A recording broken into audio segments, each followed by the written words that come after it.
Okay, hi everyone. Welcome to today's event. It's our April Portals community call hosted by Nick Haydick of Engineered Code. We are also joined by Nick's colleague Paul.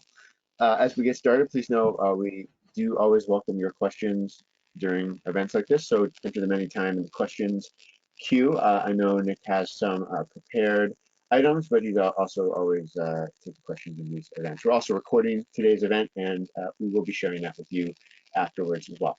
So without any further delay, Nick, I think I will hand it off to you. Alrighty, sounds good. All right, well, thanks everyone for attending our Portals community call this month. If you're not already aware, the topic that we'll be kind of diving a little bit deeper into this month is Liquid, which is it's one of my favorite things to talk about. It's a pretty cool technology, and so yeah, it'll be fun to kind of dive into that a little bit. Just get into a quick introduction here. So if you don't know who I am, my name is Nicholas Haydick. I am the president and a software engineer with Engineered Code Consulting Inc. I'm a Microsoft Business Applications MVP, and I've been doing the Powerups portal stuff for quite a while now, over 10 years now. I started my career with ADX Studio, which, if you're not familiar with the history, that's the company that built the portals and was acquired by Microsoft and what turned into Powerups portals. So been doing this for quite a long time, essentially my whole career, and always happy to kind of connect with people. So you can see all my social media channels there: LinkedIn, Twitter, blog, YouTube, all that sorts of stuff. So please reach out if you're not already connected with me on LinkedIn. And if you ever have any questions, those are a great way to get in touch with me. And shout out to Jason and all the folks over at MS Dynamics World for helping me with these calls every month. They get us the GoToMeeting or the GoToWebinar software, and they just help coordinate a whole bunch of things. So really appreciate their support in helping me out with this. In terms of an agenda for today, we'll go over the portals news. Spoiler alert: it's a little bit light this month. But that's okay. Then we'll get into today's topic, which, as I mentioned, was Liquid. Then we'll talk about the next call. If you do have any suggestions for a topic that you'd like to see covered, that's another thing you can throw into the questions area. Usually within about a few weeks before the next one, that's when I'll kind of choose a topic. So if you have a specific topic you'd like to see, please let me know. And a number of the ones already have been are specifically based on what people have been asking for. So these sessions are for the community, and so I like to let the community drive what we talk about. And then once we do that, then we'll have whatever time is left. Happy to answer whatever questions you might have, whether it's Liquid related or anything else related to portals. Or, I mean, if you're just looking for life advice, I guess I can try and tackle those too. All right, portals news. Like I said, it's no kind of major announcements from Microsoft that I was, that I particularly was following this month. The one thing I did want to highlight here, and so this is near and dear to my heart because it is Saskatchewan, which is the province here in Canada that I live in. And so as part of the COVID-19, the response, one of the things that our government is doing is for small businesses, they're offering grants for small businesses that have been affected by the pandemic because essentially a lot of them had to shut down. There's a government grant program, and I found it interesting. So I didn't build this portal, so that I'm not. This isn't about things that I built. This is someone else has built this portal, but I just found it interesting that when I went to look at the application form, if you look in the URL there, you can see that it says powerupsportals.com. So in a pretty quick turnaround, they were able to get this application form set up and built on Powerups portals. So I thought that was kind of interesting. So and that's really, like I said, not much for news outside of that. Obviously, with the current state of affairs, portals continues to be a very hot topic. There's no better social distancing than being on the other end of an internet line. So we continue to see that a lot of organizations are leveraging portals to help in their response to the pandemic. So, any ways that this technology can help is great. So, and that pretty much covers the news. So why don't we get into our topic today, which is Liquid. So I guess I'm kind of curious to see how many people here, or is this a topic that people are familiar with, or if this is a topic that is kind of brand new to people. Liquid itself is kind of it's not a super common language. It's its use is somewhat restricted to a few certain projects. So I would say that the majority of developers probably, unless they've done something on, and we'll get into like Shopify, Jekyll, or kind of portals, there's a few places where Liquid is used. Another one is Adobe Business Catalyst, but it's not, it's not, I wouldn't say it's a widespread language. That being said, it's similar to a lot of other languages out there, so it's pretty easy to pick up, and it's not, it's not really an overly complicated language. So let's dive into Liquid. So if you don't know what Liquid is, so Liquid is a server-side template language, which, although this may be controversial, there may be some people who disagree with you, but according to the actual Liquid website, it was created by Shopify. If you're not familiar with Shopify, they are a, plug for a Canadian company. They're a Canadian company that is one of the leaders in the e-commerce space. A lot of kind of smaller businesses will use Shopify as an e-commerce platform. So it's a kind of a mass market e-commerce platform. So they came up with Liquid to allow their customers to customize the look and feel of their e-commerce websites. And then that language was kind of extracted away from the platform itself and made available for other technologies as well. And I believe it was originally written in Ruby, but there are now ports to other languages. So Powerups portal specifically uses a .NET port of Liquid, Liquid.NET or something like that. So, but the fact that it's server side, what that means, if you're not familiar with kind of the difference between server side and client side, server side means that you'll never see the code itself in the browser. The code is run on the server, and you'll only see the result of the code when viewing it on the source of the page. So if you have a Liquid expression that outputs the name of the user, what you see in the source code of the website, when you're a user viewing the website, you just see the result of that Liquid expression. You never see the Liquid code itself. And the primary purpose of Liquid is it allows you to build logic into how your data is displayed. So Liquid includes kind of common programming concepts like if statements and if and else. You can do for loops, and really it's a way of doing kind of conditional display of stuff, as well as accessing data from your CDS environment. So in addition to kind of changing the markup, you can also pull data directly from your CDS. Now, the key with Liquid is that it is read-only. So Liquid is not the answer to building out a custom form that then will save data back to your CDS environment. The reason we call it a template language is that it's great for displaying data.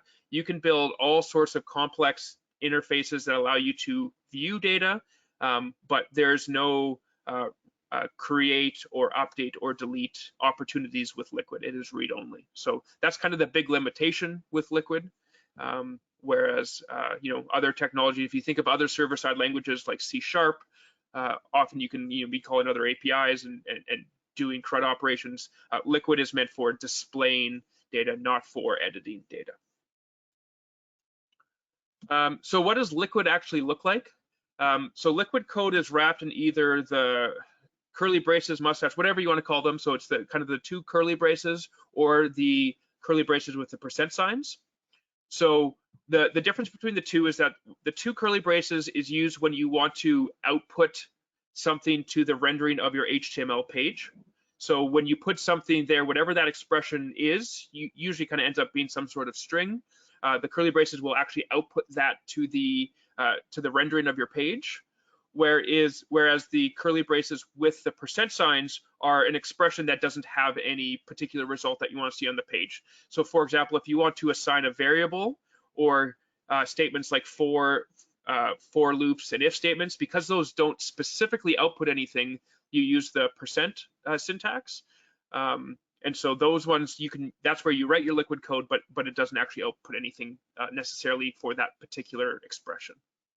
So if you're looking at in your Powerups portal and you see these curly braces, that's when you know you're kind of looking at liquid code. Now, just kind of a maybe a more advanced tip: if you're particular about your white space and kind of the generated markup, you can start adding the dashes before and after the tags.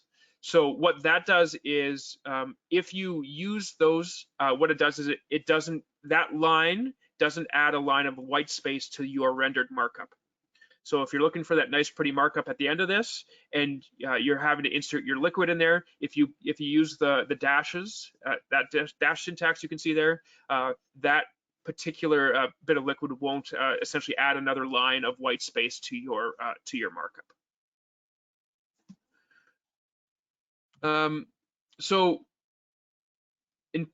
in terms of the different things that we have available to us, again, it is it's a programming language, so there's a relatively limited number of types. If you compare it to something like C#, where there are, I don't know how many different types there are for numbers. There's ints and bools and floats and all that sort of stuff.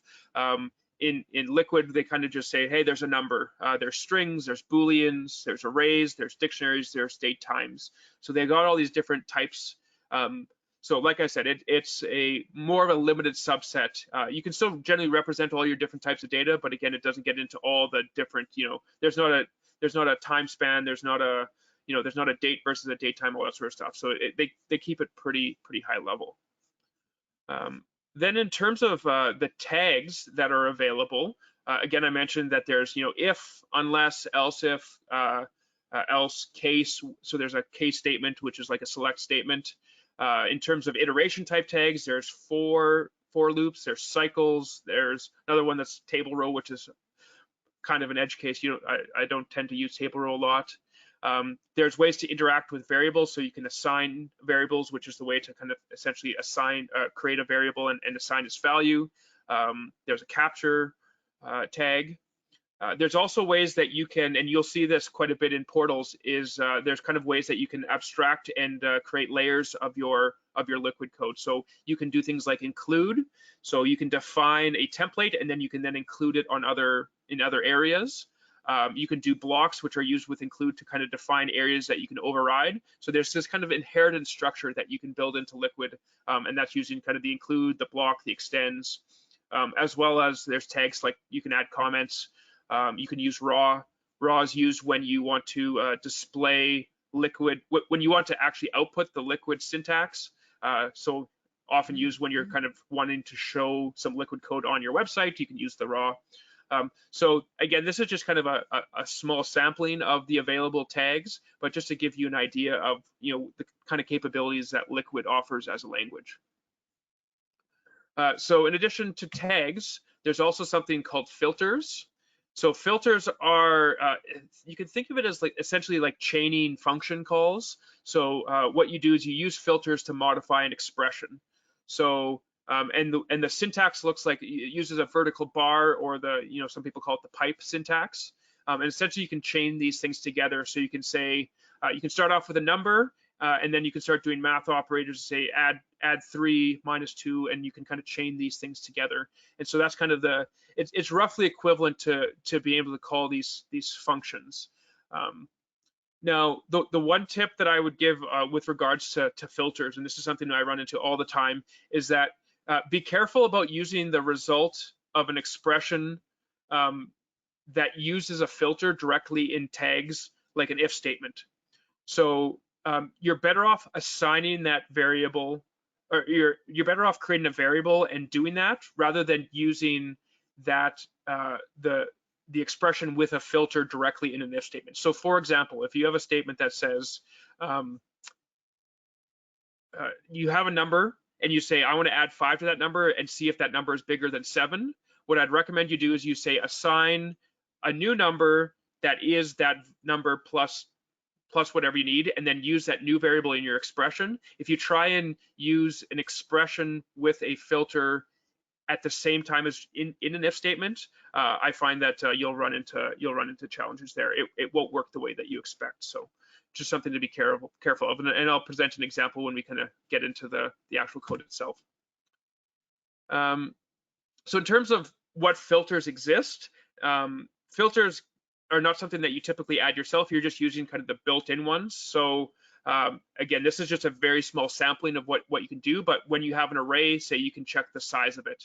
So the array size is a great example of where I said you might want to create a variable. If you say only want to run if you only want to run code if you have more than one element in an array, if you just put in your if statement, if the array and then use the filter for size is bigger than 1, it probably isn't going to act the way that you want. So what you want to do is you want to assign a variable that says array size and then do your filter and then use that variable in your expression, in your if statement.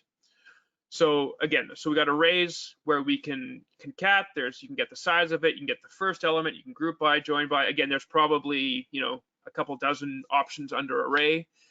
There's options to do things with dates. You can add days or minutes or hours or months. There's a whole bunch of things. You can convert dates to expressions. With regards to math, you can times, minus, there's floor, ceiling, kind of all the common modulo I know is in that list as well. So a lot of the common math operators. So that's one thing that can throw people for a bit of a loop to begin with, is that when you're doing math, you don't use the the multiply sign, you don't do minus, you have to do math using these filters. So it's a little bit of a different thing as compared to a lot of other programming languages. There's filters for strings, so you can capitalize, downcase, escape for kind of URL encoding, that sort of thing. There's some expressions you can do for with regards to type, so you can cast. So if you have like a number and you want to treat it like a Boolean, there's some options for that as well. And then there are some filters for URLs, so filters that will let you add query strings, filters that will parse out the base or the host or the port from your URL. So again, this is a small subset of all the options that are available. At the end here, I'll show you a link to the kind of the official Microsoft documentation.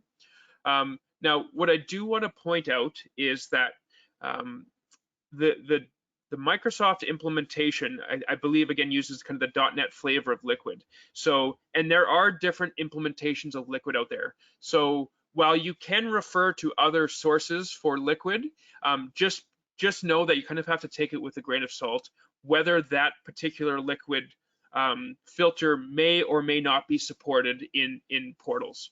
Because not every implementation of Liquid is the same. So just because you find Liquid code doesn't mean it's going to necessarily work on the portal. So you just always have to kind of be watching out for that. But what I've talked about here are mostly kind of generic, these are kind of standard Liquid functions. But what Powerups Portals has is they have additional tags that you won't see anywhere else except on Powerups Portals.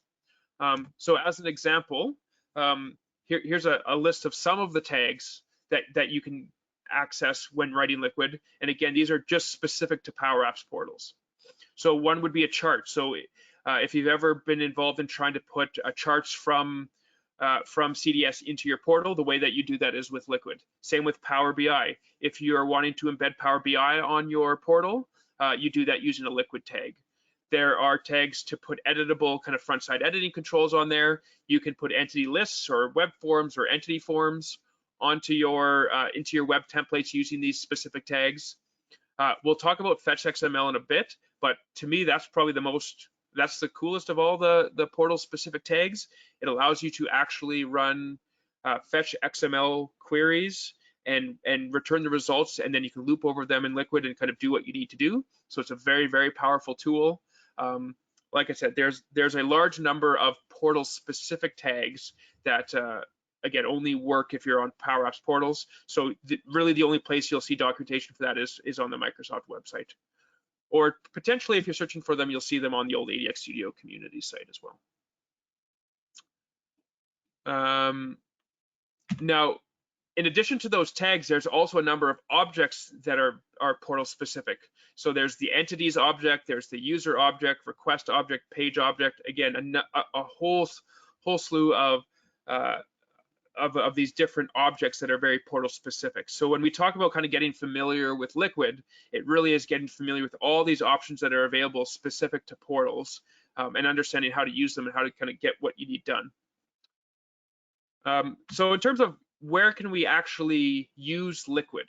So you can't put Liquid anywhere, but you can put it in a lot of places. So again, the idea is wherever you're putting HTML or JavaScript or CSS in general, you can also include Liquid code in there that will modify the HTML or JavaScript or CSS that will get displayed on your page. So the primary places where we see this, where we're putting Liquid, would be in the copy or the summary sections on web pages. You'll see Liquid in content snippets.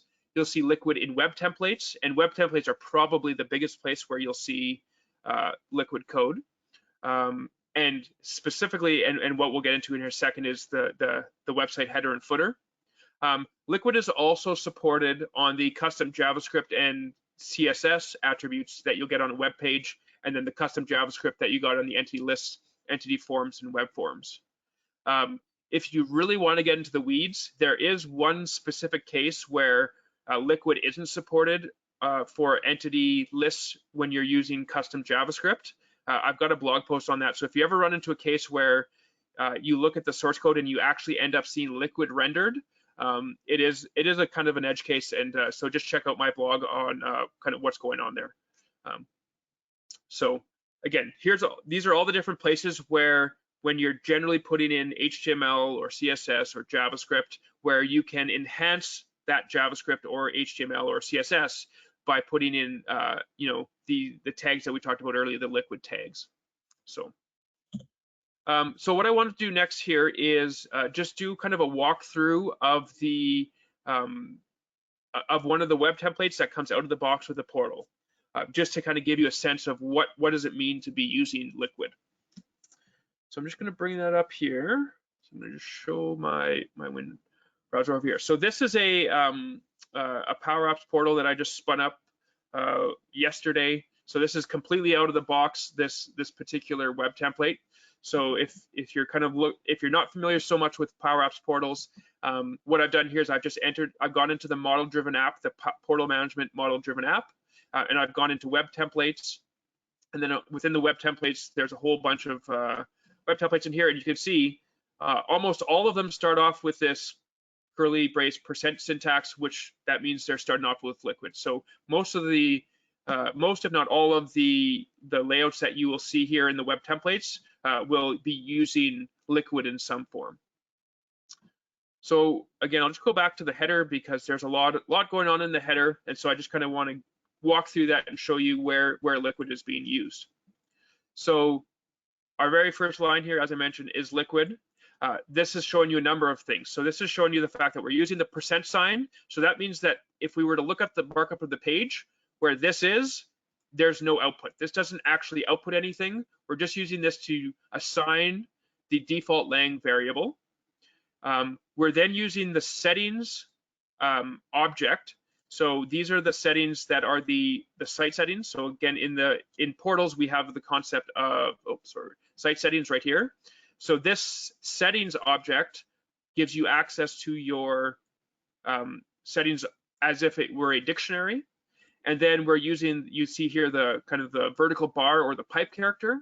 So this is then what we call a filter. So this default filter will use this if this happens to be blank.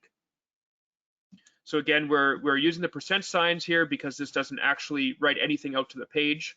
We're assigning this variable, which then can be used anywhere else on the page. And we're using the settings. Again, this is portal specific, that there's a settings object, and using this filter for default if this setting didn't happen to exist. Next line, similar thing here. We have a home URL variable that's being created, and that's being set to the website's partial URL. So again, website in this case is a portal specific object. It's giving you access to the ADX_website record that you would find in this if we were to open this up. And then you're going to get access to all of the attributes that are related to that particular record, that record type. So this is an ADX_website, so it has an attribute on it called ADX_partial URL, so we can get access to it that way. Then we're mixing here with HTML. You can see a number of different places where we're doing more liquid. This is a liquid statement that will give you the front side editable, which I won't dive too much into that because that's slowly being replaced by the Portal Studio. But here you can see, here's an example where we're not using the %, but we're using the 2 curly braces because this will actually output this snippet to the page. Again, content snippets, which are defined here in the content. This snippets liquid variable gives you a dictionary of all of the content snippets. And so you can essentially access them here, and then we're using the default filter to set something if for whatever reason this particular content snippet hasn't been created or doesn't have a value. So we're doing that in a few different places here. Keep going down here. Here we're using the web links content, or the web links object, to get a web link that's called default, and we're assigning that to primary nav. We're then checking if the primary nav is set. If so, then we're going into our loop where we're going to actually create the primary nav. So if you've ever been curious as to, or you need to customize the primary nav for your website, and for some reason the markup isn't quite right, or you need to change it, you can see here that the actual markup for displaying your primary nav is that all that code is accessible to you. You can change, this creates a div which is then followed by an unordered list with a bunch of list items. Now this is following the kind of the standard Bootstrap markup, and that's why it's been kind of done this way. But we often see requests for people who want menus that are, on the left-hand side as opposed to kind of on the right-hand side, or menus that are kind of vertical menus along the left and somewhat of a sidebar. So knowing Liquid, you're able to kind of do whatever you need to with your menus. So you can see here we're checking if there's a primary nav. We then are using a for loop.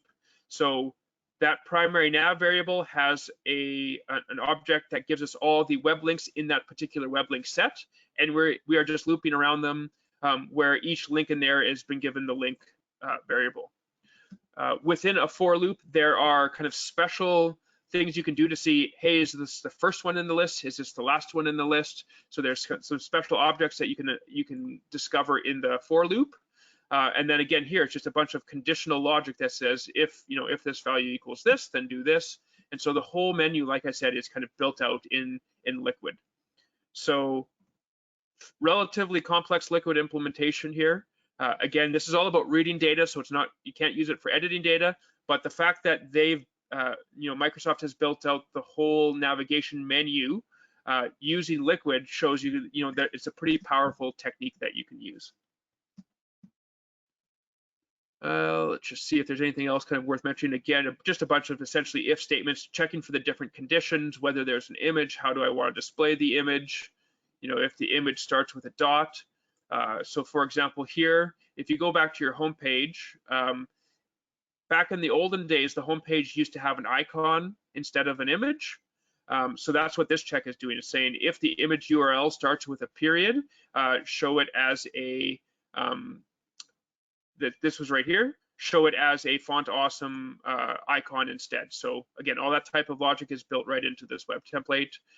This will then check if the sublink size is bigger than 0. So this will show a child navigation menu. So this is the drop-down menu here. The next area here is the search. So this thing is checking, is the site setting called search enabled? Does it exist? And you can see here, this Boolean I'd mentioned about the typecasting. So this setting, obviously, when you get it back, is a string. It's then casting it to a Boolean and then setting the default to true if that thing doesn't exist. So the search implementation, how the search works in the header, again, that's all implemented in Liquid here. Another cool thing to note here is the include. So this says include search. So and I got another one over here that says include languages dropdown. So I'm just going to go back to my web templates. I'm going to look for some web templates that say search or languages dropdown.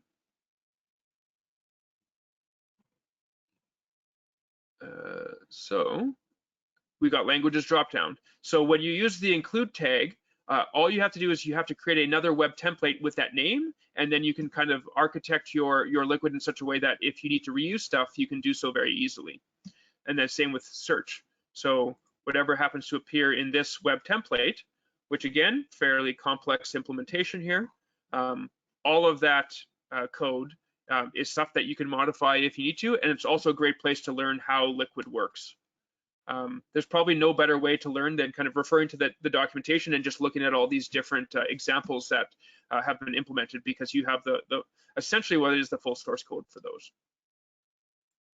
I'm going to jump back here to my header, see if there's anything kind of else worthy. As we talked about including the dropdown.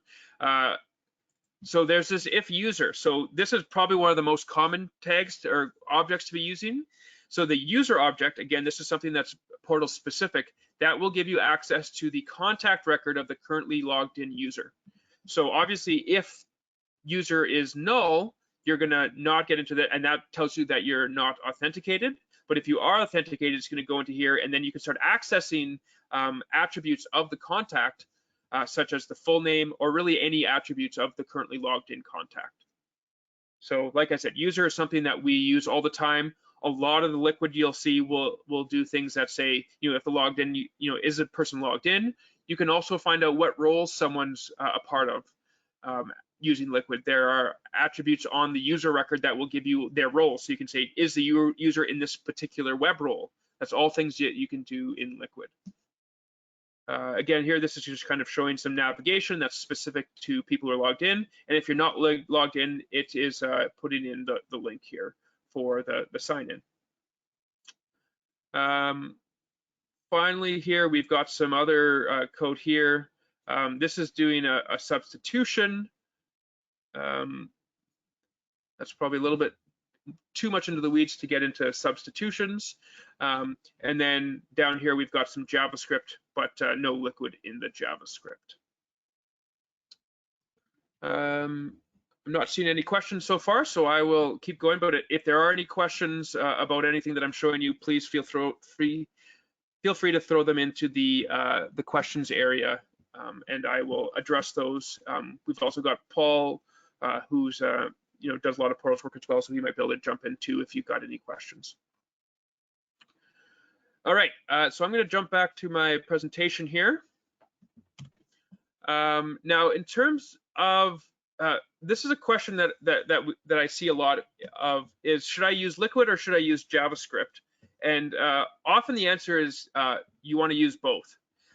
And Liquid and JavaScript really complement each other.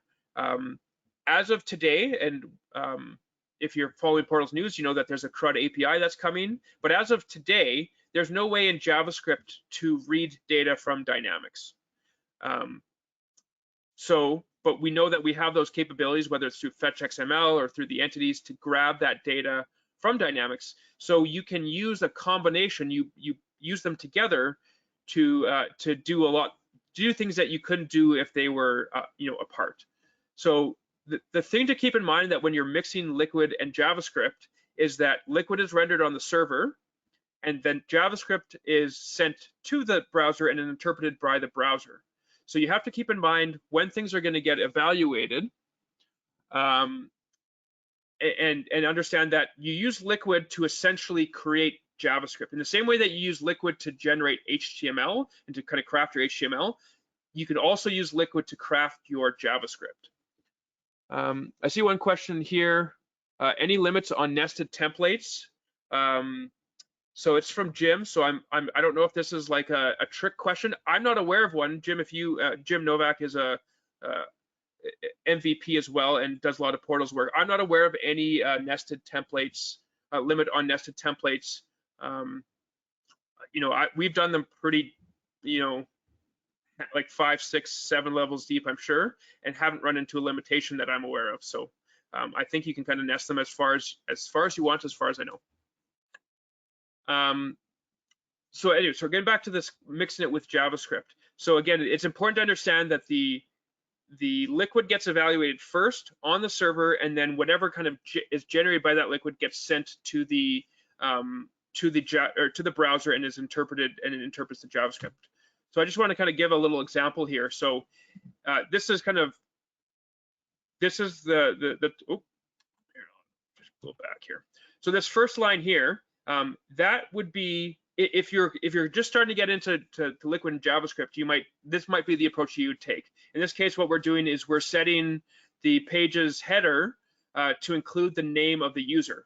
So you've got your thing, you're setting it to the current HTML plus the word for plus the username.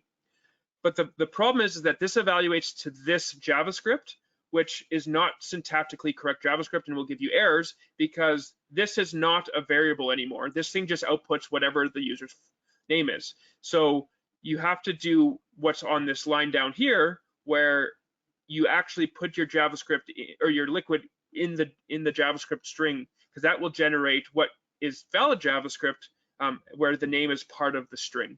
So that's the thing that we find kind of most challenging, is just understanding the difference between the server side versus the client side. Now I do got some questions here. Oh, Jim says it's not a trick. So good to know that he wasn't. Next time I may plant some good questions for you, Jim. But yeah, no trick. Good to know. I got a question. You mentioned CRUD API is coming. When is it coming, and how will it help? So the CRUD API, we don't really know all the details of this yet, but essentially it would be a web, similar to the web API that you have in right in CDS or in Dynamics, where you can essentially make calls and do things like create records, update records, delete records, read records, that sort of thing. So the concept is that we will have something very similar to the web API that will be accessible on the portal. So you'll be able to write JavaScript on your portal that will then be able to interact directly with the Dynamics or the CDS data. And why that's such a big deal is that you can then build interfaces. A common example would be like the upvoting on a page. If you want to build a little interface that had a thumbs up and a thumbs down button on your page, you'd have to resort into some pretty ugly hackery to persist that data back to the server. Because right now the only way to persist data back to the server is to use something like an entity form. And entity forms just aren't really kind of meant to do that sort of thing. So what the CRUD API will allow you to do is just handle that event when someone clicks on that thing, and then you can send any sort of kind of web API request back to your CDS and say create a record or update the thumbs up count, or kind of do whatever you need to do. Now, our assumption is, again, that the details have been pretty, not a ton of details have been made publicly available, but the assumption is that it will be conforming to some sort of permissions model. Best guess would be probably it would be falling along the lines of entity permissions. So it's not going to be like there's a big security gap there. So that's kind of the idea with the CRUD API, is that you could use it to start creating these other interfaces where you could actually save data back, which is the only way to do that right now is entity forms. So I hope that answers your question. If not, feel free to follow up. All right. So what I want to do is just kind of follow up with a few other kind of more advanced demos, talking about kind of mixing liquid and JavaScript. Another one would be an RSS feed. So let me just bring up my browser here. So the first thing I want to do is talk about creating a JSON object using liquid. So I think, how much time do we got left here? We've got another 20 minutes. So I'll probably do the cooking show variation of this, where we just kind of jump around and I show you the code and kind of how it works. So what I've done here on my home page, this is just the home page of my portal. I've just gone to the advanced area and I've gone to the custom JavaScript. So this is using the fetch XML liquid tag. And what I'm doing is the fetch XML liquid tag is pretty straightforward. You give it a name so that you can then refer to it later. And then you simply paste in your fetch XML into the body of the fetch XML tag. So you can see here I'm doing a pretty simple query that gets me all the contacts with a contact and gets me the contact ID and the full name. So I do that. Now, it's important to understand that the fetch XML liquid tag does enforce entity permissions. So if you were to do this without setting up entity permissions, this wouldn't work. You'll get no results back. But what I've done just for demo purposes here is I've said that everyone, whether you're authenticated or unauthenticated, I've set up the entity permission so that you can read all of the contacts just to make things easy. So then I take the results of my fetch XML query, and what I'm doing is I'm creating a JavaScript array based on the results of my my fetch XML query. So I get my fetch XML query here. The way to get the actual entities here is to go .results.entities, and then I'm looping around that and creating a JSON object that is a list of all of the contacts. And then here I'm just alerting the full name of the second one in the list just as a demo. So you can see in here, I'm using the one of the kind of the special things in here to be able to put commas after each one, unless it's the last one, because I don't want a trailing comma. But essentially, you can use this to do a fetch XML query and then pass a JSON object to your JavaScript. So if I were to save this, I'll show you what the source code looks like. You end up with something like this. So again, you're using the liquid. You don't see any liquid in here because you'll never see liquid in the source of your page. The liquid generates whatever kind of markup you want. So again, you can use it to generate CSS, you can use it to generate HTML, but you can also use it to generate JavaScript. So in this case, we're creating a JSON object, and then we're alerting the first name. So I'd expect to see portal user if I would go to my home page. So if I refresh my portal here, we'll see if it died and it's loaded. So you'll see that I get portal user from there. So that's a relatively basic example. You can take that quite a bit further, and this next technique that I'm going to show you is something that we do quite a bit. Before I get here, there's a question here that says, is there any documentation available on using JavaScript and Liquid together as in related to the syntaxes? So there's no documentation specific to that. I mean, I have a blog post, but it really was just to cover the example that I gave earlier. It really just takes kind of sitting down there and thinking, okay, all my liquid's going to evaluate first. So the syntax of liquid is the syntax of liquid. The syntax of JavaScript is the syntax of JavaScript. Your liquid, all your liquid evaluates first, and whatever that generates should then evaluate into valid JavaScript. So there's no specific documentation because there's actually two separate languages that you can kind of use together, but one always gets evaluated first. Your liquid always gets evaluated to produce your JavaScript. So what I was going to show you is the idea of building a JSON web service into your portal.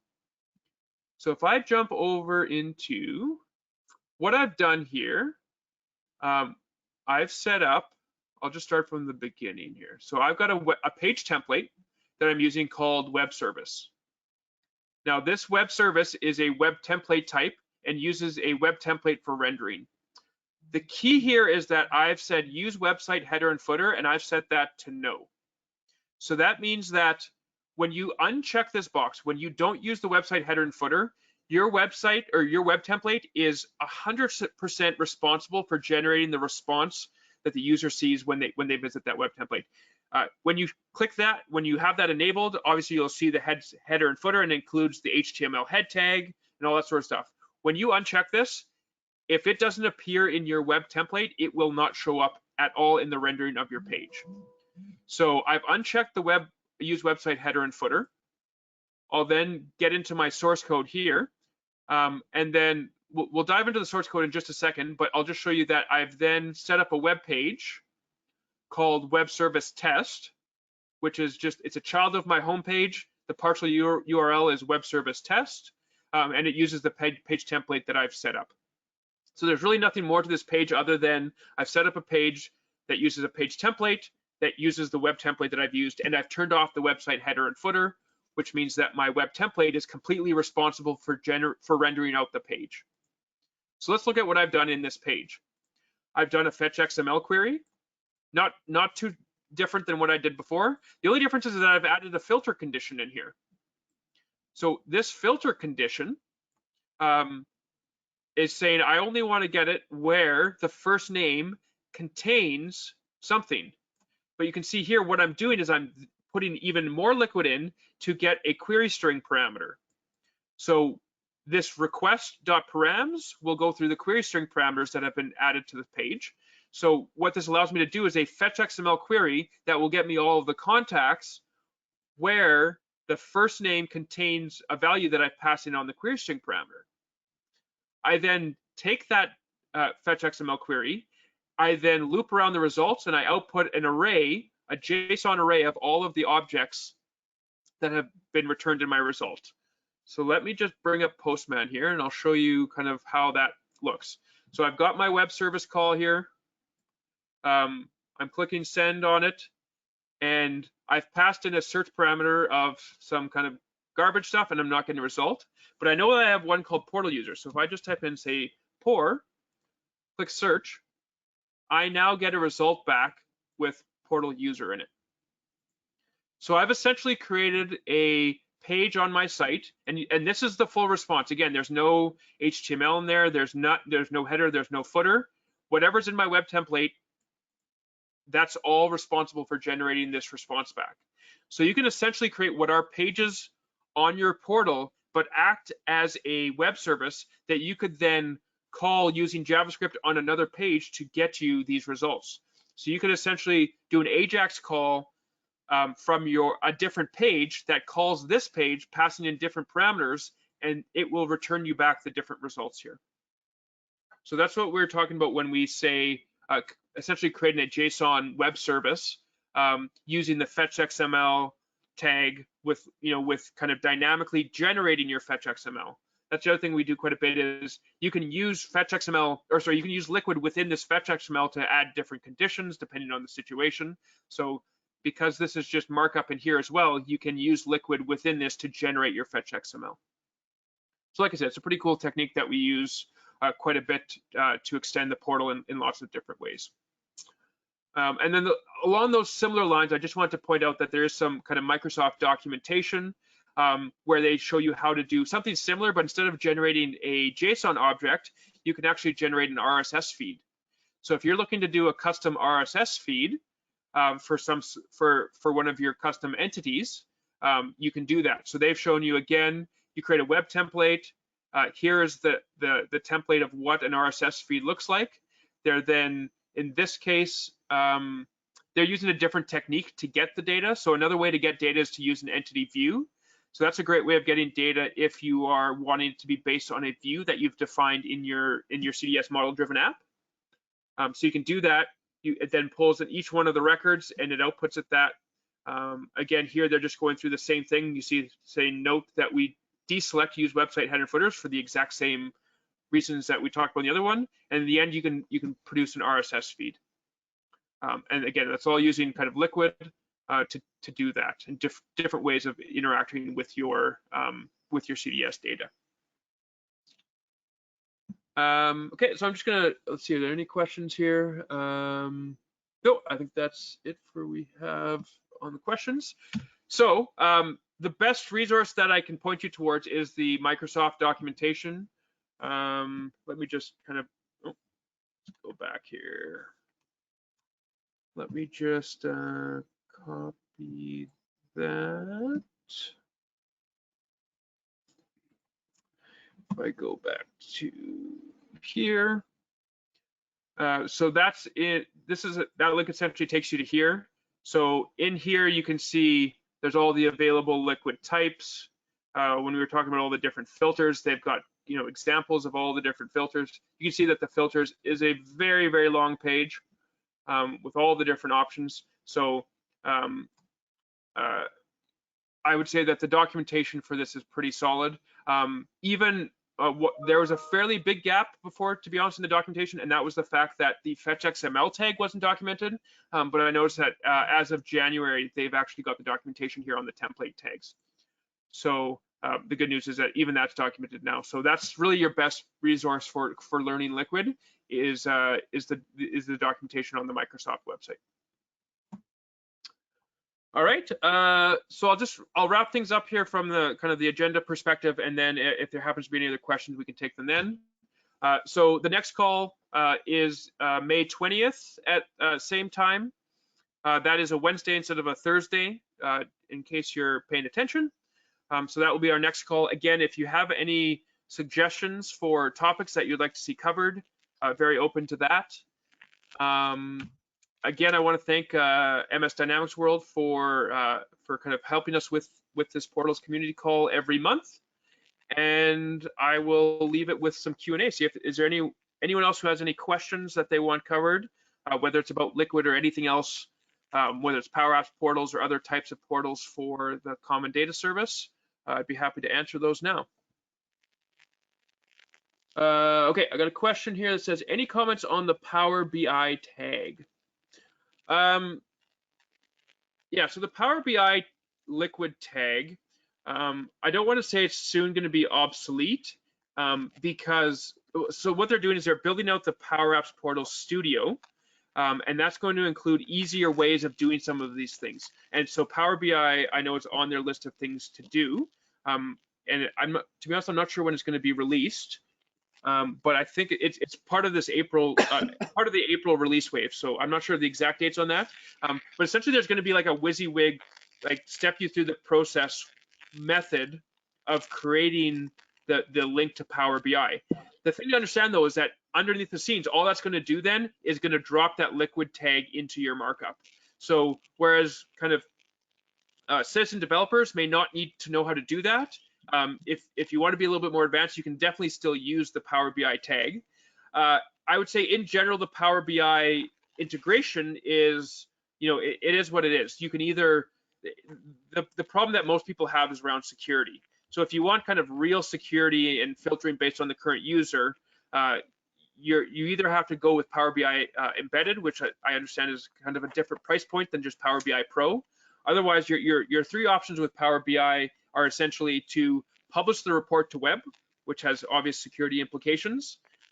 You can embed it on the page and rely on the portal's Azure Active Directory authentication, which is great for internal portals, but doesn't really make sense for portals where you have external users, or you go down the route of Power BI embedded, which, like I said, has some licensing implications. So it's in some situations it works great, but it's probably not the silver bullet that everyone wishes it was to solve all of everyone's kind of Power BI challenges on Portal.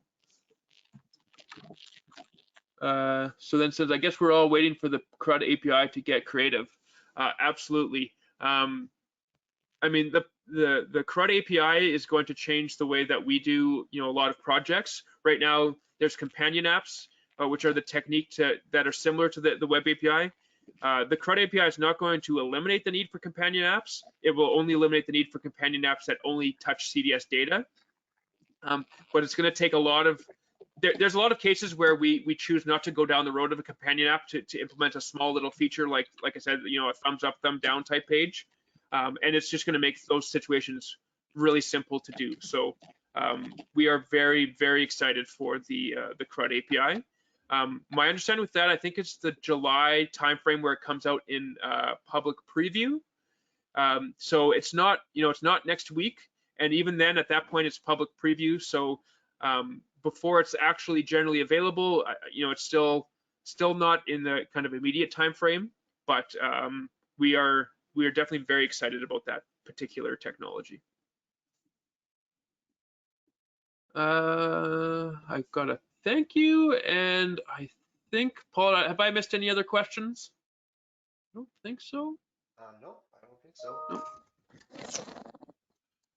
All right, well, I'm happy to hang out here for another couple of minutes if anything else does pop up. But outside of that, again, I appreciate everyone taking spending an hour of their day learning about portals, and would be very interested to hear from people what they would like to see covered next month. So thanks for coming out, and again, we'll hang out here for a couple more minutes if there's more questions, but otherwise, thanks.